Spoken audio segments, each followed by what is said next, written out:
I never thought a cord of firewood would turn into the worst mistake of my HOA president's life. But there I was on a Tuesday morning, staring at a bright pink violation notice slapped across my truck windshield. My name is Samuel Yates, and I own Yates Timber and Logging, the largest logging operation in northern Idaho. We supply everything from raw timber to processed firewood across 3 states, employing over 200 people and handling contracts with everyone from major construction companies to small businesses. But that morning, standing in my driveway in Coeur d'Alene, none of that mattered to the woman marching across my lawn like she owned the place. Excuse me, sir." Her voice cut through the crisp October air like a chainsaw through pine.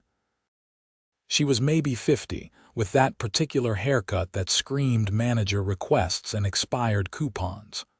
Her name tag, because of course she wore one, read Patricia Henderson, HOA president. I turned from my truck where I had been loading some personal gear. "Can I help you? Your trailer." She pointed at my small utility trailer parked on the street in front of my house. It was loaded with about half a cord of firewood, split and stacked neatly. "It's been there for 3 days. That's a violation of Section 7, Paragraph 3 of our HOA bylaws. No commercial vehicles or trailers on the street for more than 24 hours. I took a deep breath. I had moved into this neighborhood 6 months ago, attracted by the good schools and quiet streets. The HOA seemed reasonable enough during the purchase process. "Madam, that's not a commercial vehicle. It's my personal trailer with firewood for my fireplace." Patricia's eyes narrowed.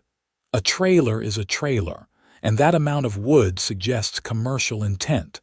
Are you running a business from your home?" "Because that's Section 12, Paragraph 8, strictly prohibited." "I'm not running a business from home. I work in the logging industry and I brought some wood home for personal use. It's perfectly legal." She crossed her arms.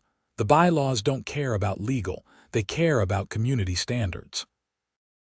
"This is a prestigious neighborhood, Mr. Yates. We have standards to maintain, property values to protect." "The trailer will be unloaded by tonight," I said, trying to keep my voice level. "See that it is. And that's a $200 fine for the 3-day violation." She thrust a paper at me. "Payment due within 15 days. I looked at the violation notice. It was printed on official HOA letterhead, complete with my address and a description of the infraction. $200 for parking a trailer on a public street. It's not public. The HOA maintains these roads. They're private." Patricia's smile was thin and satisfied. "You signed the bylaws when you purchased your home. Ignorance isn't an excuse." She walked away before I could respond, her sensible shoes clicking on the pavement. I crumpled the notice in my hand and looked at my trailer. 3 days. I had parked it there Friday afternoon and here it was Tuesday morning. The weekend didn't count in my mind, but apparently it counted to Patricia. My phone rang. It was my operations manager, Derek Chen. "Boss, we've got a problem with the Henderson account." I felt a cold prickle at the base of my neck. "What Henderson account?" "Henderson Home and Hearth. That fireplace and heating store in town. They're asking about their winter wood delivery. They want to confirm we can supply their usual order, 500 cords of mixed hardwood, delivered weekly starting November 1st. Henderson." I looked at the violation notice in my hand. "The owner's name wouldn't happen to be Patricia Henderson, would it?" "Yeah, that's right. Patricia and her husband Tom own it. It's one of our bigger retail accounts." "Why?" "No reason. Tell them we'll call back this afternoon to confirm." I hung up and stared at my trailer, Henderson Home and Hearth. I knew the place. Big store on Highway 95, sold fireplaces, wood stoves, and all the accessories. They had been buying from us for 3 years, ever since I took over the logging company from my father. It was a good account, reliable, paid on time, and apparently owned by the same woman who just fined me $200 for parking my trailer. I spent the next hour unloading the firewood into my garage, stacking it properly so it would continue to season. My mind kept turning over the situation. Patricia Henderson didn't know who I was. To her, I was just another homeowner violating her precious bylaws, but she was about to learn a valuable lesson about treating people with respect. Or was she? I paused, holding a split log. What was I thinking? Was I really going to leverage a business relationship to get back at an HOA president? That seemed petty, unprofessional, exactly the kind of thing my father would have lectured me about. My phone rang again. This time it was my lawyer, Jennifer Morse. "Sam, I got a weird call this morning. Someone from your HOA asking about your business operations. Wanted to know if you conduct any business from your home address." "You're kidding." Wish I was. Woman named Patricia Henderson. She was very insistent, wanted to know if we had any documentation about your work location, whether you store commercial goods at your residence, that sort of thing. I felt my jaw clench. What did you tell her? That she could submit a written request which we would review with our client, the standard brush off.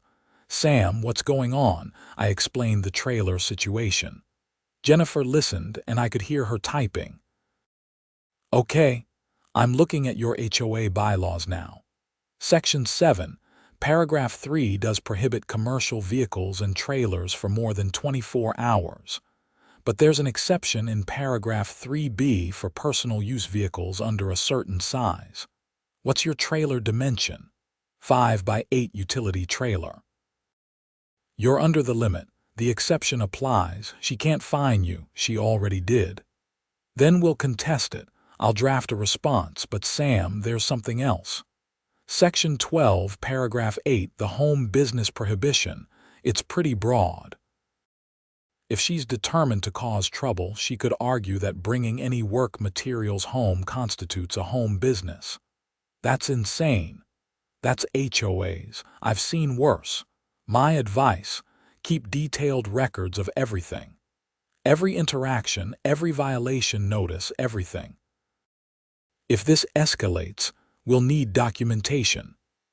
After I hung up, I sat in my garage surrounded by firewood and thought about my options. I could fight the fine through proper channels. I could ignore Patricia and hope she moved on to harassing someone else. Or I could do something I would probably regret. I called Derek back. "The Henderson account. What's their current contract status?" "Annual contract, renews December 1st. They've already indicated they want to renew, same terms as last year. Don't confirm anything yet. Tell them we're reviewing our client list for next year and we'll get back to them." There was a pause. "Boss, is this about the HOA thing? Because mixing business with personal, that's not really your style." "I'm not mixing anything. I'm running a business. We review all our accounts annually." "This is just part of that process." "Right." Derek didn't sound convinced. "I'll let them know." I spent the rest of the day at my office in Post Falls, reviewing contracts and checking on our various operations. We had crews working in 5 different locations, processing timber for everything from lumber mills to paper companies.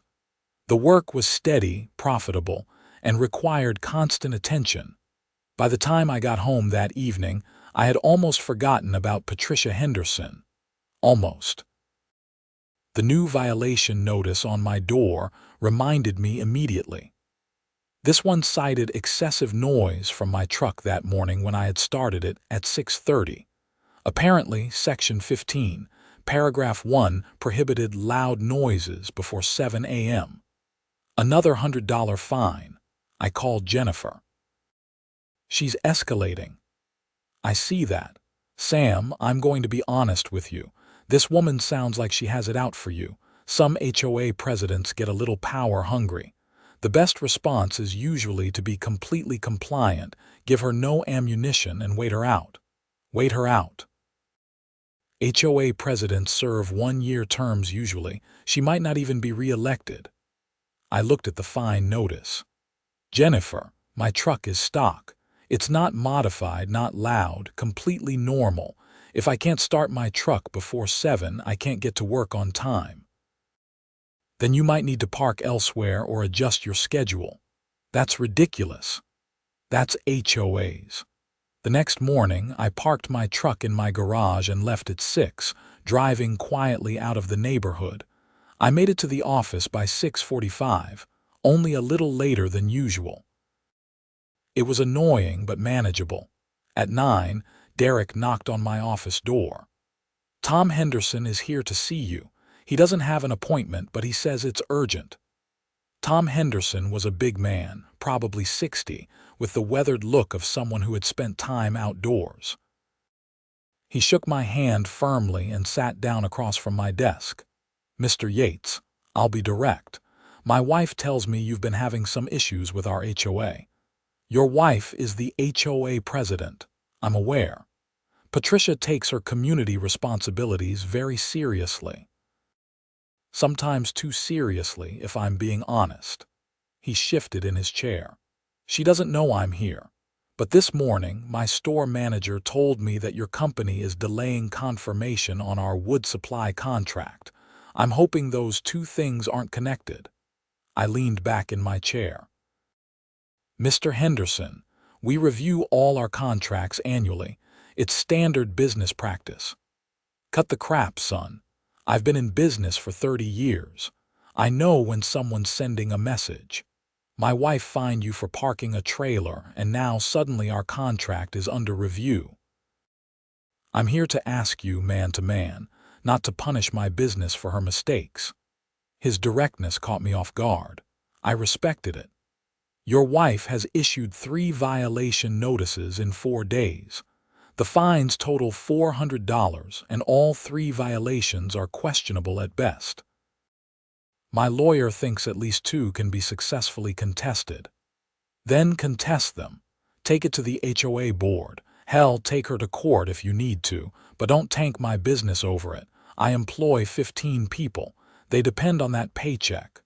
I'm not tanking anything. I'm reviewing contracts." Tom stood up. "Mr. Yates, I'll be straight with you. My wife is difficult. She always has been. When she gets something in her head, she doesn't let go. If she's decided you're a problem, she's going to make your life hell until you move or she gets bored. That's just who she is. But I'm asking you, please, don't let that affect our business relationship. My store has nothing to do with your neighborhood dispute." After he left, I sat at my desk for a long time. Tom Henderson was right. I was mixing personal and business, and it wasn't fair to his employees. But I was also tired of being pushed around by someone on a power trip. I called Derek. "Confirm the Henderson account. Same terms as last year. You sure?" "Yeah. It's not their fault their owner is married to a tyrant." That afternoon, Jennifer called with an update. "I've filed formal challenges to all 3 violations. The HOA board has to review them at their next meeting, which is in 2 weeks. In the meantime, the fines are suspended pending review. What are our chances?" "Good on 2 of them, 50-50 on the trailer 1. Depends how reasonable the board is. And if they're not reasonable, then we go to court, which costs more than the fines but establishes precedent for future violations. Your call." I made it through the next week without incident. I parked in my garage, kept my head down, followed every HOA rule I could find. My neighbor, an older man named Frank, stopped me while I was checking my mail. "Hey, Sam, just wanted to give you a heads up. Patricia came by yesterday asking questions about you. Wanted to know what you do for work, what hours you keep if you ever have business visitors." "What did you tell her?" "Told her to mind her own business." Frank grinned. "I've lived here 20 years, seen 4 HOA presidents come and go. Patricia's the worst of the bunch. She's turned this place into a police state." "Why do people re-elect her?" They don't. She runs unopposed. Nobody else wants the job, and she threatens anyone who tries. Last guy who ran against her, she found violations for everything. Made his life so miserable he sold his house and moved. That's insane. That's Patricia. Frank looked at his own house, then back at me. Be careful, son. She's got nothing better to do than make people miserable, and she's good at it. The HOA board meeting was held in the community center, a small building near the neighborhood entrance. I showed up with Jennifer, prepared to present our case. The board consisted of 5 members, Patricia as president, 2 vice presidents, a secretary, and a treasurer. All of them looked tired. Patricia called the meeting to order and immediately moved to my violations. We're here to review 3 citations issued to Mr. Samuel Yates of 412 Pinewood Drive. The first citation was for an unauthorized trailer parked on HOA streets for more than 24 hours. Jennifer stood up. The trailer in question falls under the size exception listed in Section 7, Paragraph 3b. We have documentation showing the trailer dimensions are well under the maximum allowed. One of the vice presidents, a woman named Carol, looked at the paperwork. That's correct. The exception does apply. Patricia's lips thinned. The exception is for personal use only. The amount of firewood suggests commercial intent. Mr. Yates owns a logging company, Jennifer said. Having firewood for personal use is not commercial activity. Unless you're suggesting that anyone who works in any industry can't bring home personal items related to that industry. I'm suggesting that half a cord of wood is excessive for personal use. Based on what standard? Jennifer pulled out more papers.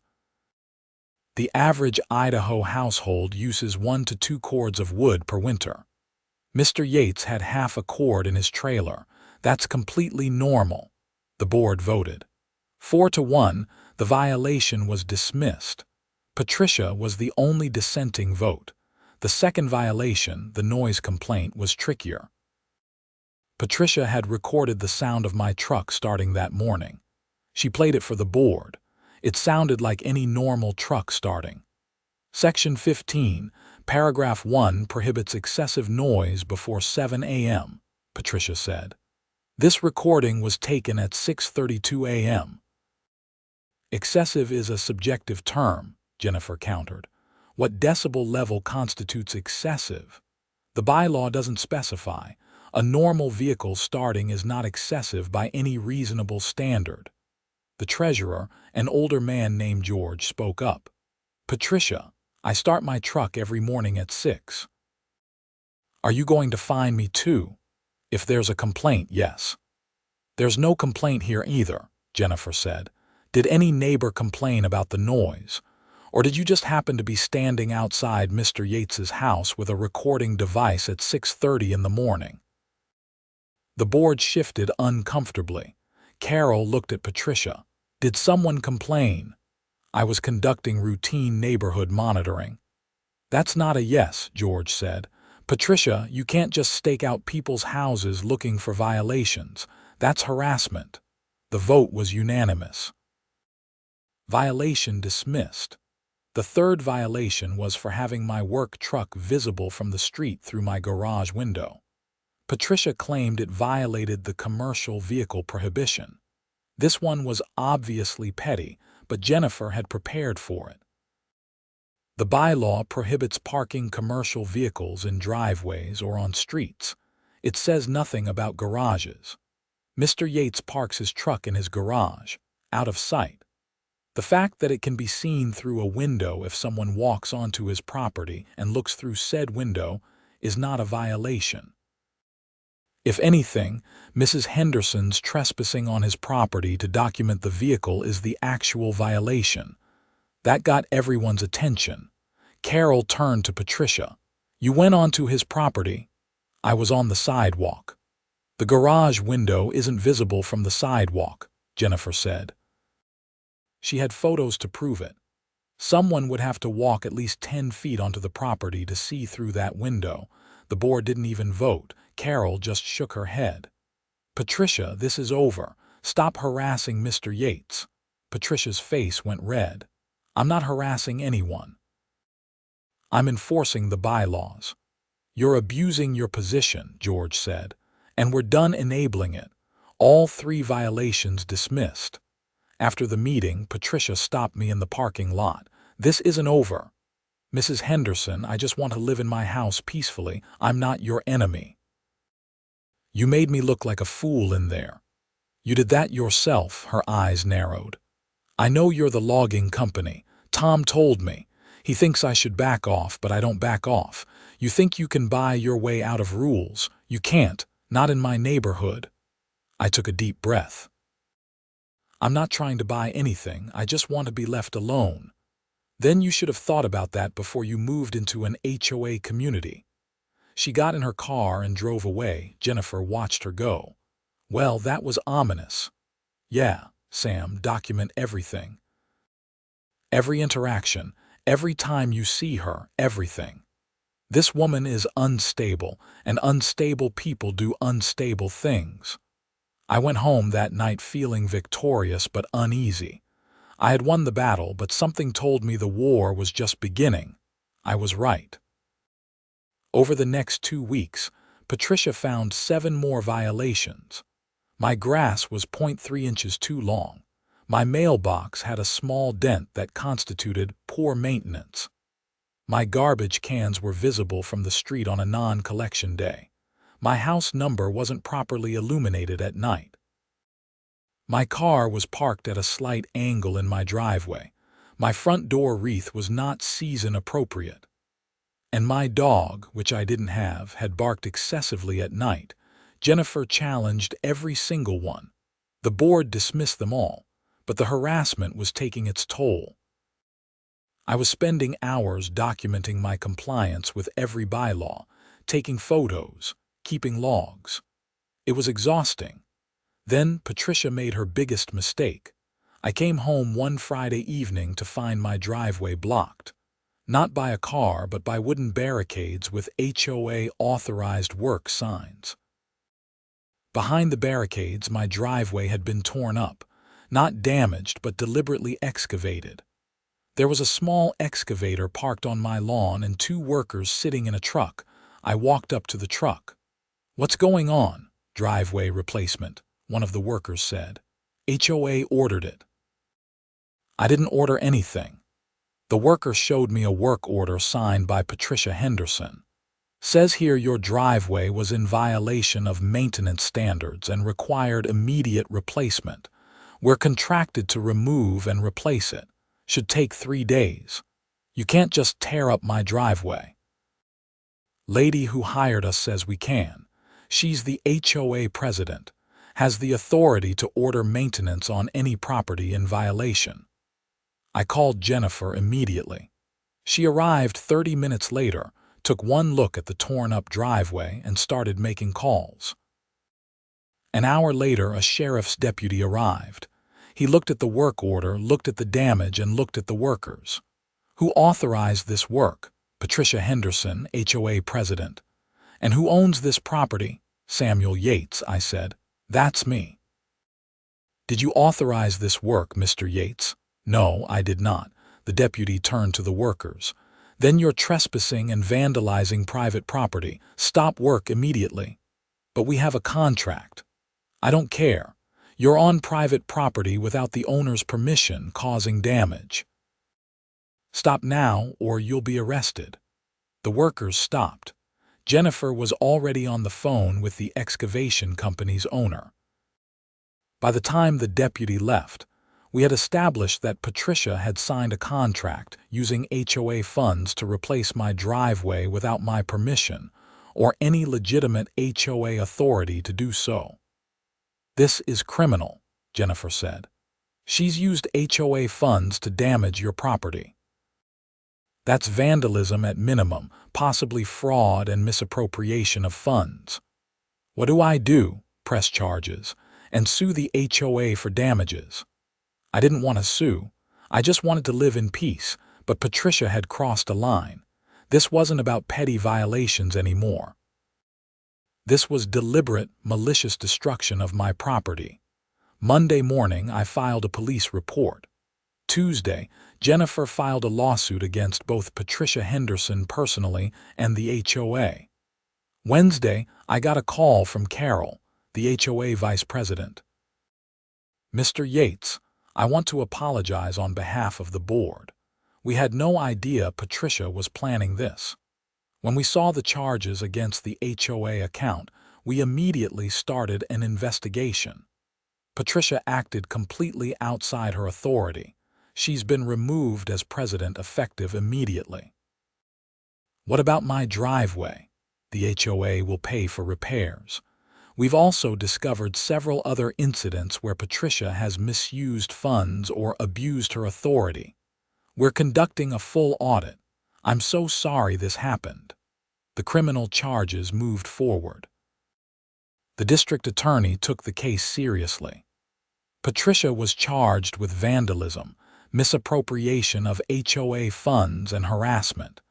The evidence was overwhelming. The excavation company provided records showing Patricia had ordered the work without board approval.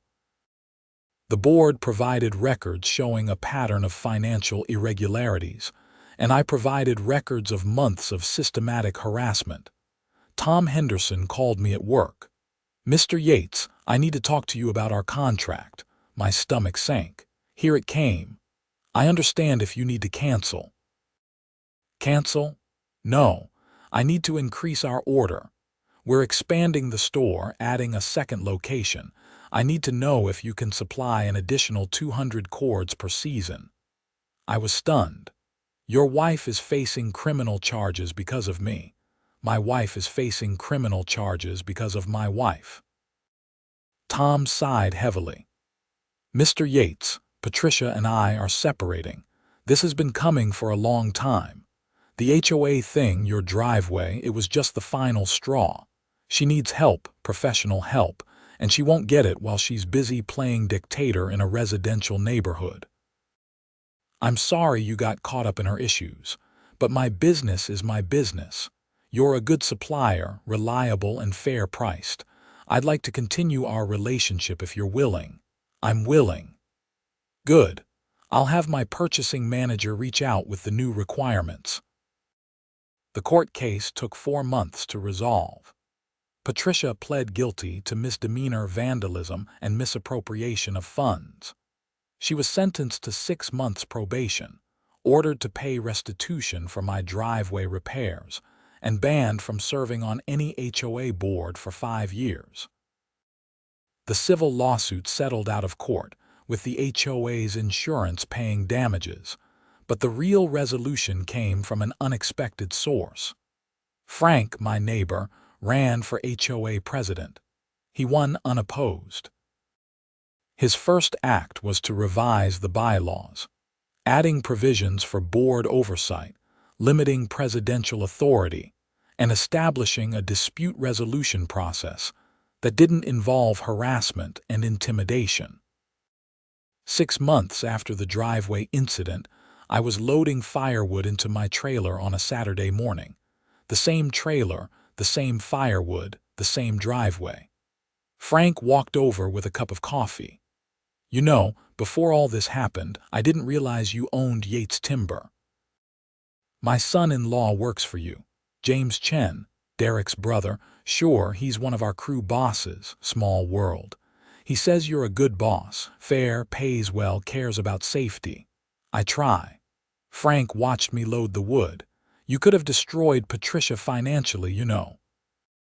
Tom told me you kept supplying his store even when she was making your life hell. Most people would have used that leverage. Wouldn't have been right. His employees didn't do anything wrong. That's character. World needs more of that." Frank raised his coffee cup in a toast. "Welcome to the neighborhood, Sam. For real this time." I finished loading the trailer and parked it on the street.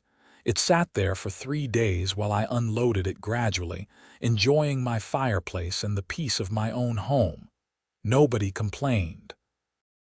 Nobody measured my grass or counted the hours my garbage cans were visible. Nobody staked out my house with recording devices or called in the excavators. The neighborhood became what I had hoped it would be when I moved in. A quiet place to live, with friendly neighbors and reasonable rules. Frank proved to be an excellent HOA president, focused on actual community improvement rather than petty enforcement. He organized neighborhood barbecues, started a community garden, and established a reasonable approach to bylaw enforcement that treated residents like adults. Patricia moved out of the neighborhood 6 months after the court case concluded. According to Tom, who I occasionally saw at his store, she relocated to Seattle to be near her sister. The divorce was finalized quietly. Tom kept the business and the house. Patricia got her car and a settlement that allowed her to start fresh somewhere else.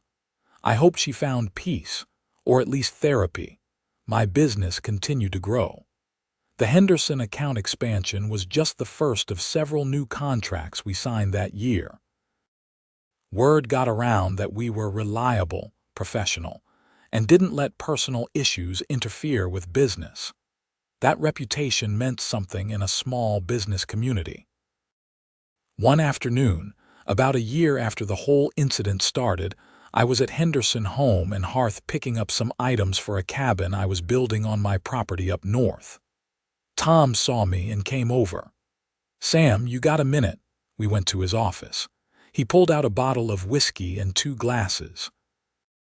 "I wanted to thank you properly, for not canceling our contract during all that mess, for treating me fairly when you had every reason not to.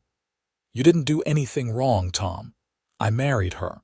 I enabled her behavior for years. I knew she was getting worse, but I didn't intervene until it was too late and you were the one who suffered for it." He poured 2 drinks. "My therapist says I need to take responsibility for my role in things. So I'm sorry and thank you." We drank. The whiskey was good, smooth and warm. "How's the new location coming?" I asked. "Good, breaking ground next month. We're going to need that extra wood supply you promised, maybe more. We can handle it." Tom nodded. "You know what the ironic thing is? Patricia always complained that I didn't take the business seriously enough. Said I was too soft, too easy on people. But treating people right, being fair, that's what keeps customers coming back. You taught me that. When you kept supplying us even when you didn't have to, that meant something. I won't forget it." We talked business for a while longer, then I headed home. The drive through Coeur d'Alene was beautiful that time of year, the leaves changing colors and the air crisp with the promise of winter. I thought about Patricia, about HOAs, about the strange way life sometimes works out. The truth was, I didn't feel victorious. I felt tired. The whole situation had been exhausting and unnecessary. All of it could have been avoided if Patricia had just been reasonable, if she had seen me as a person rather than a violation to be corrected. But people are complicated, and sometimes they get so caught up in power and control that they forget basic human decency. When I got home, there was a notice on my door. For a moment, my heart sank. Then I read it. It was from Frank, announcing the annual neighborhood meeting. The agenda included voting on new board members, discussing the community garden expansion, and planning the winter holiday party. Normal HOA stuff. The way it was supposed to be. I went inside and started a fire in my fireplace, using the firewood from my trailer, the same firewood that had started this whole mess. The fire crackled and popped, filling the room with warmth and light. Outside, the sun was setting over the mountains, painting the sky in shades of orange and purple. My phone rang. It was Derek. "Boss, we just landed the contract with Riverside Construction, that big development project south of town. They need lumber supply for the next 18 months. It's huge." "That's great news." "Yeah. They said they chose us because we have a reputation for integrity and reliability. Said they did their research and kept hearing the same things about how we operate. Thought you'd want to know. After we hung up, I sat by the fire and thought about reputation, about integrity, about the choices we make when no one is watching. I could have crushed Patricia's business. I could have canceled the Henderson contract and cost 15 people their jobs. I would have been justified, legally and morally. But I didn't, because that wasn't the kind of person or the kind of business owner I wanted to be. Sometimes doing the right thing costs you something. Sometimes it's inconvenient or frustrating. But in the long run, it pays dividends that money can't buy. Respect, trust, peace of mind. The knowledge that when you look in the mirror, you can be proud of what you see. The neighborhood settled into a comfortable rhythm over the following months. Frank's leadership style was collaborative rather than authoritarian. He actually asked residents what they wanted instead of dictating what they needed. Novel concept for an HOA. The community garden flourished. The holiday party was well attended and genuinely fun. People stopped worrying about grass height and mailbox dents and started actually being neighbors. I got to know more of the residents. There was Sarah, a nurse at Kootenai Health who worked night shifts and appreciated that nobody complained about her coming and going at odd hours anymore. Mike and Jennifer, a young couple with twin toddlers who were grateful they could leave toys in the yard without violation notices. Robert, a retired veteran who maintained the most immaculate lawn in the neighborhood, but also had a sense of humor about it. One summer evening, about 18 months after the driveway incident, we had a neighborhood barbecue at the community center. Frank had set up grills, someone brought a sound system, kids were running around playing. It felt like an actual community, not a collection of strangers united only by shared property values and restrictive covenants. Tom Henderson showed up.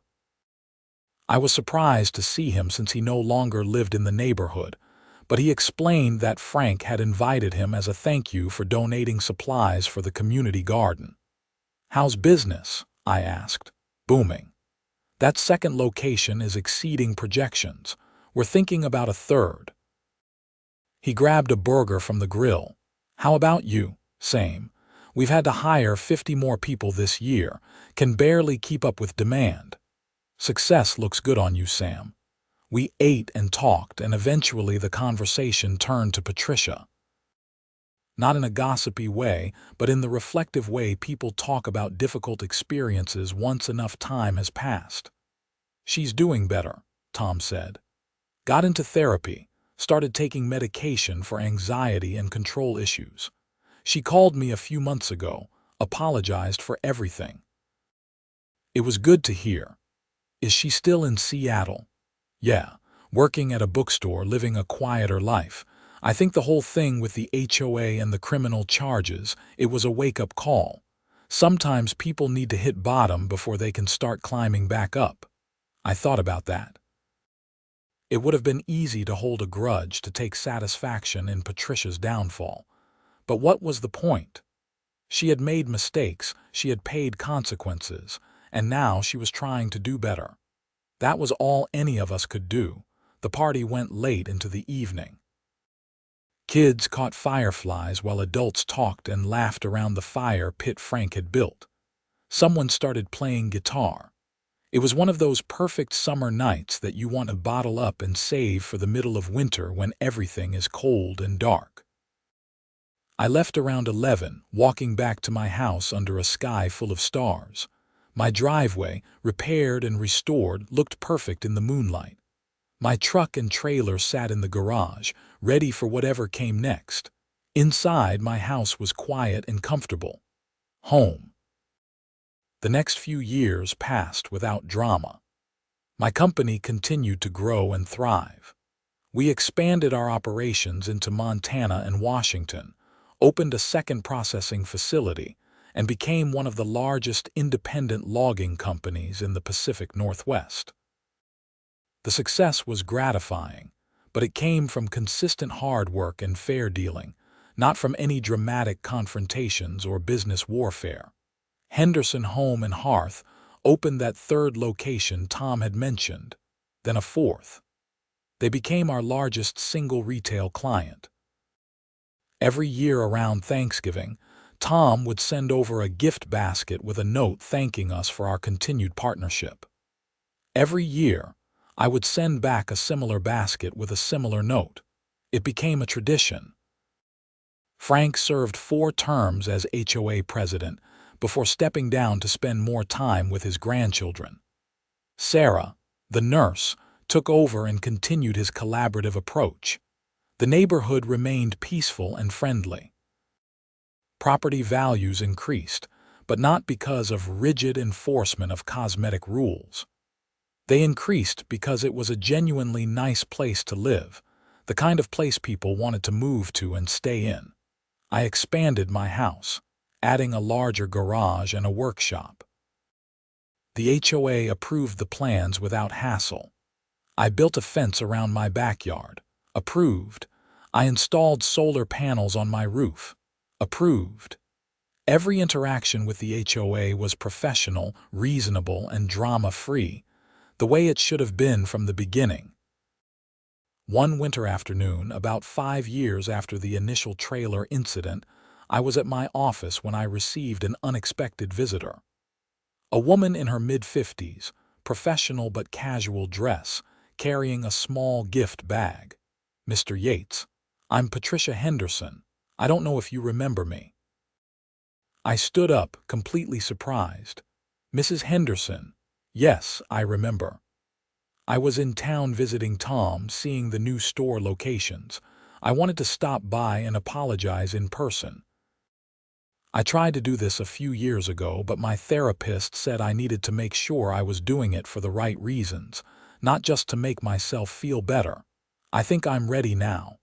I gestured to a chair. She sat down, clearly nervous.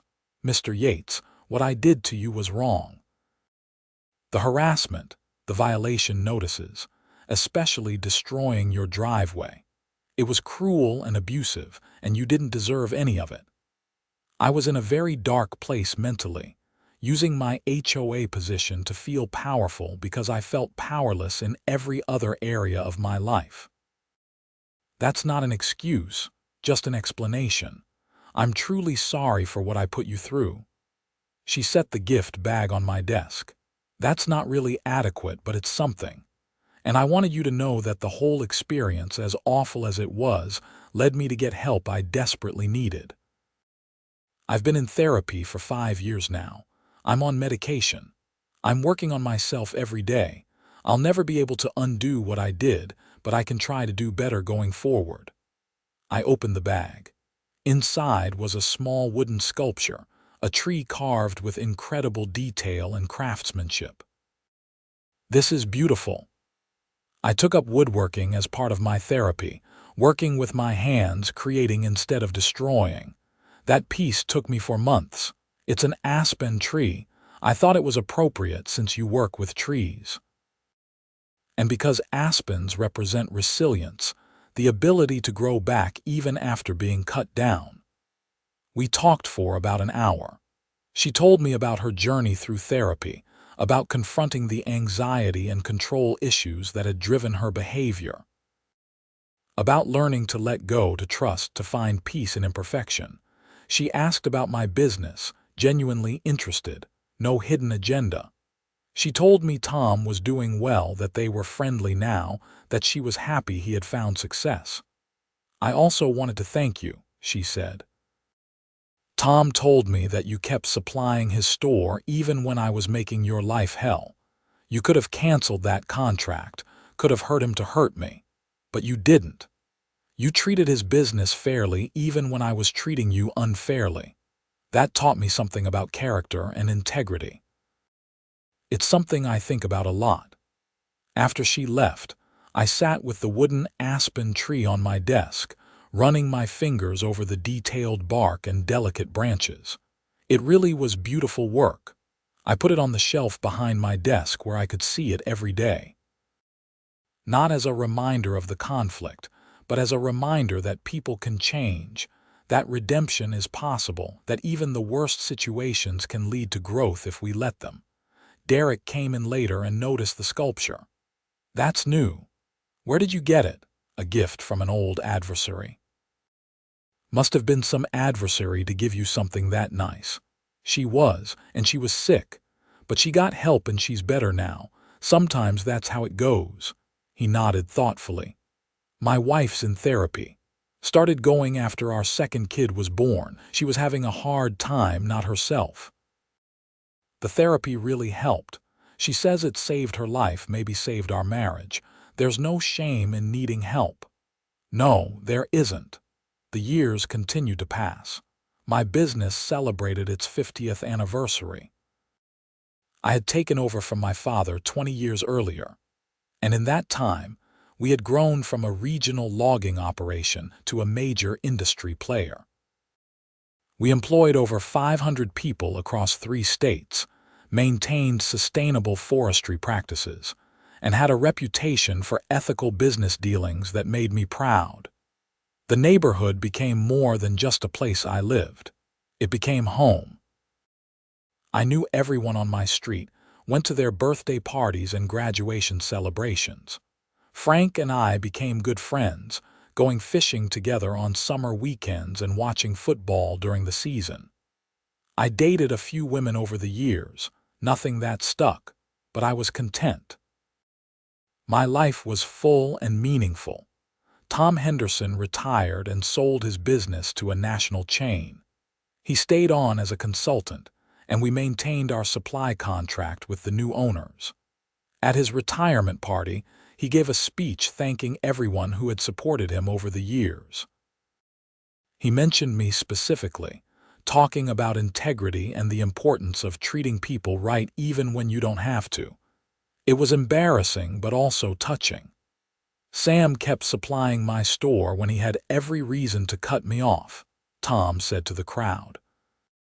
That's the kind of business partner and the kind of person you want in your life. Success isn't just about money. It's about how you treat people when nobody's watching, when there's no benefit to doing the right thing except that it's right. I thought about that a lot in the following months.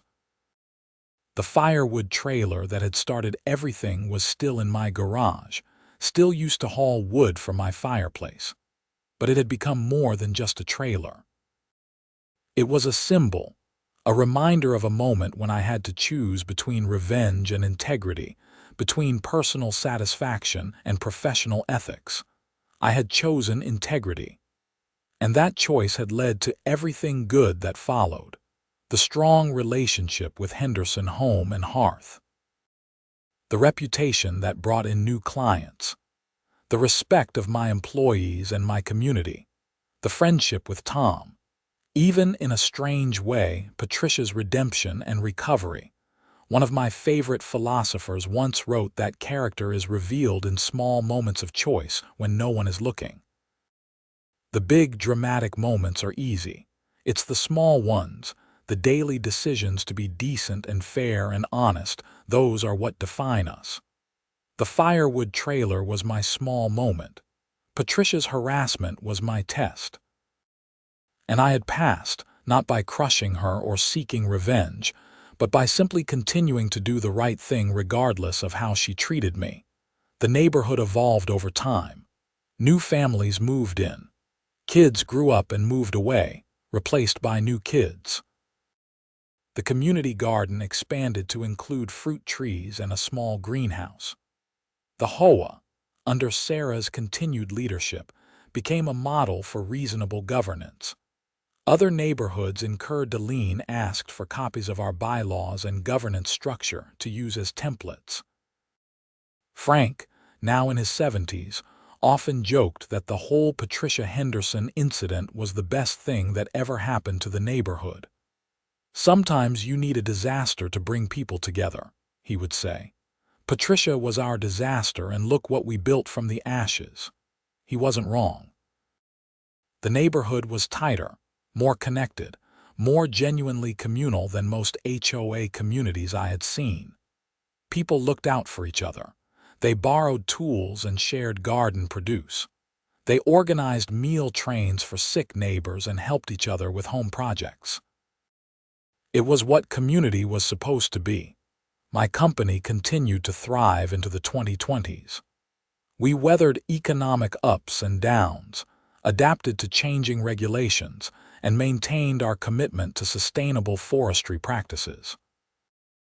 When other companies were cutting corners and exploiting resources, we invested in long-term forest management and worker welfare.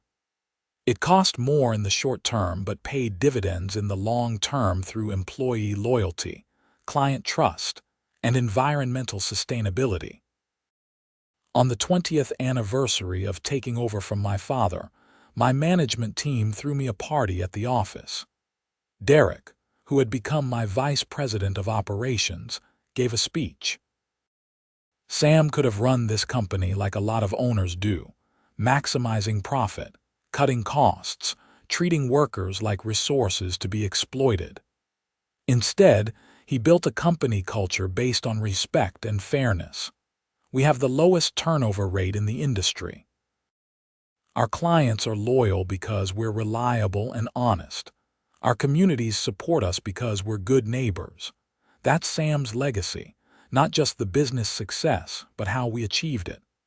I thought about Patricia Henderson during that speech, about how she had tried to make me bend to her will through harassment and intimidation, about how I had refused to respond in kind, even when I had the power to hurt her, about how that choice had rippled out in ways I never could have predicted, shaping my reputation and my business and ultimately leading to the success we were celebrating. The wooden aspen sculpture still sat on my shelf. I looked at it every day. Sometimes I thought about the woman who carved it, about her journey from tyrant to artist, from anger to peace. I hoped she was doing well. I hoped she had found the contentment she was seeking. Life has a funny way of working out. The Firewood trailer that started everything still sat in my garage, still hauled wood for my fireplace. But it had also hauled something more valuable over the years. A lesson about integrity, about the long-term value of doing the right thing, about the importance of treating people with dignity even when they don't treat you the same way. As I stood at that anniversary party, surrounded by employees who had become friends, celebrating a business built on fairness and respect, I realized that Patricia Henderson had given me a gift. Not intentionally, certainly. But her harassment had forced me to make a choice about what kind of person and what kind of business owner I wanted to be. I had chosen integrity over revenge, and that choice had made all the difference. The party wound down. People went home to their families. I stayed late at the office, looking at the aspen sculpture, thinking about the journey that had brought me here. 20 years of running a business. 5 years of living in a neighborhood that had become a true community. A lifetime of trying to do the right thing, even when it was difficult or inconvenient. My phone rang. It was Frank. "Sam, you still at the office? Come over for dinner. We're grilling steaks." I drove home through the familiar streets of Coeur d'Alene, past Henderson Home and Hearth with its bright lights and busy parking lot, through my neighborhood with its well-maintained houses and friendly atmosphere. My driveway, long since repaired, welcomed me home. My truck and trailer, those sources of so much conflict so long ago, sat peacefully in my garage. At Frank's house, the steaks were perfect. We talked and laughed, telling old stories and making new memories.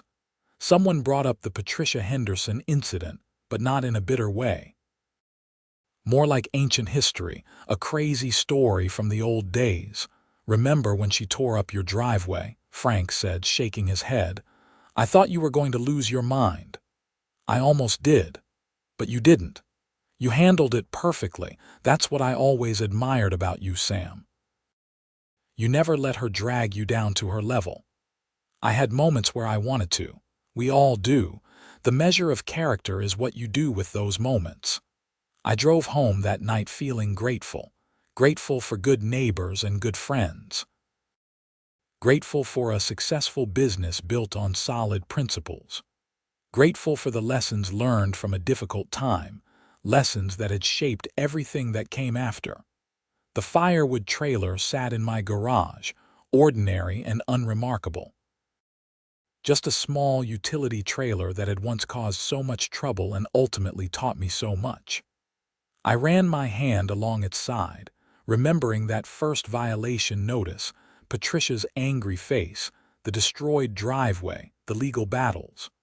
All of it seemed so long ago now, but the lessons remained. Do the right thing even when it costs you. Treat people fairly even when they don't reciprocate. Build your reputation on integrity because that's the only foundation that lasts. Success without character is hollow. Power without compassion is dangerous. And sometimes the worst conflicts lead to the best growth if you let them. I went inside and started a fire with wood from my latest load. The flames danced and crackled, filling the room with warmth. Outside, my neighborhood was quiet and peaceful. No violation notices on doors. No excavators tearing up driveways. No HOA president on a power trip making everyone's life miserable. Just a community of people trying to live good lives, governed by reasonable rules enforced with common sense and compassion. The way it always should have been. The way it finally was. And all it took was one crazy HOA president, one Firewood trailer, and a choice to respond with integrity instead of revenge. I never regretted that choice. Not for a single moment. Because in the end, integrity isn't just about doing the right thing. It's about being able to live with yourself, to sleep peacefully at night knowing that whatever challenges came your way, you handled them with dignity and grace.